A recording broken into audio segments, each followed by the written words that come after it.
This is Mary Kelly with Top Secret Leadership.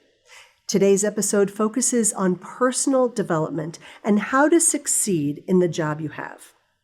I had a woman who worked for 45 years in the same organization. She loved the organization, she loved the work she did, and she hadn't been promoted in 32 years.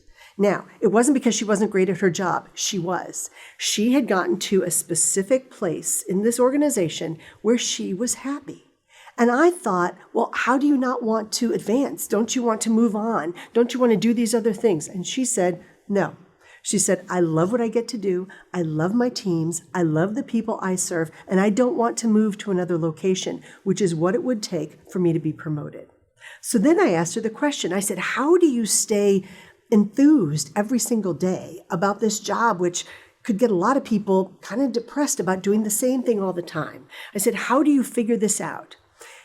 Because I think it's natural to be excited when you're first starting a new job or you've got a new challenge. But where do you find that inspiration when it's frankly just another Monday morning? And this is what she told me. She said, what I do on a day-to-day basis is first, I think optimistically. I pay attention to what I love about my work. I remember the purpose of what it is we do every single day. And one of the things she told me that she did was, she said, you know the lunchroom where people get together and they gossip and complain? I stay away from that. She said, I know that gossip and complaining makes me feel negative about my workplace.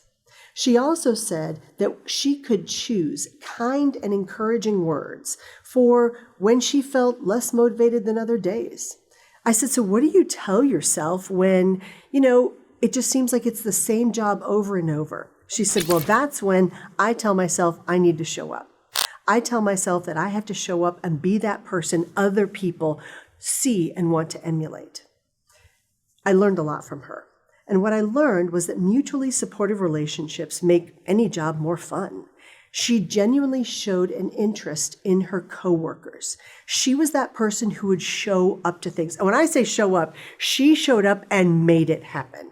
Not only did she attend the company picnics and the happy hours and the softball league, she was the one who instigated these because she knew that the workplace has to be a place of connectedness, that we need to find shared identities.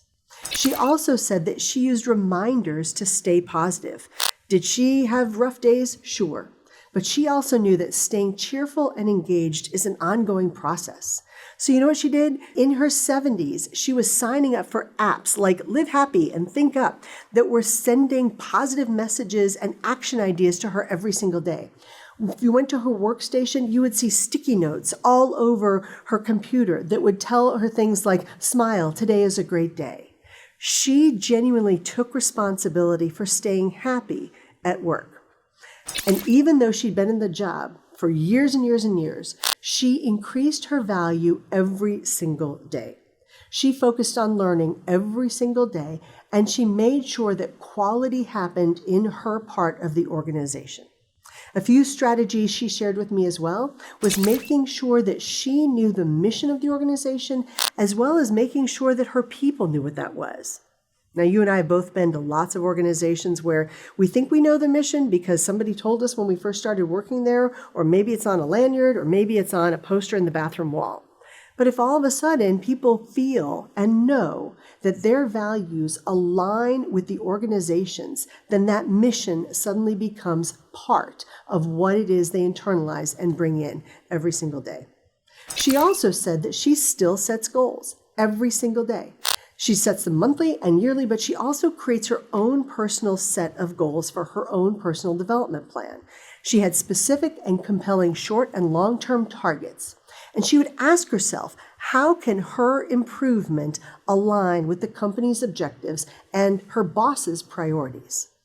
Then everyone who knew her said she also was that person who constantly showed initiative. She was proactive about not just learning what she needed to know, but also volunteering for committees and challenging assignments so that she could get more involved with the organization. She also used her superpowers. She structured the job in a way that let her leverage her natural talents and her core skills. She was a great analytical thinker, and she was able to transform that into the job and her energies that went along with that. And then she was a team player. She was the best team player ever. She constantly considered the impact what she did would have on other people.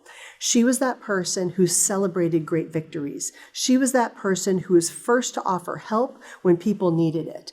And part of that meant making sure everybody understood all of the deadlines. This is how you maintain your motivation and your energy at work. This is Mary Kelly. See you next time.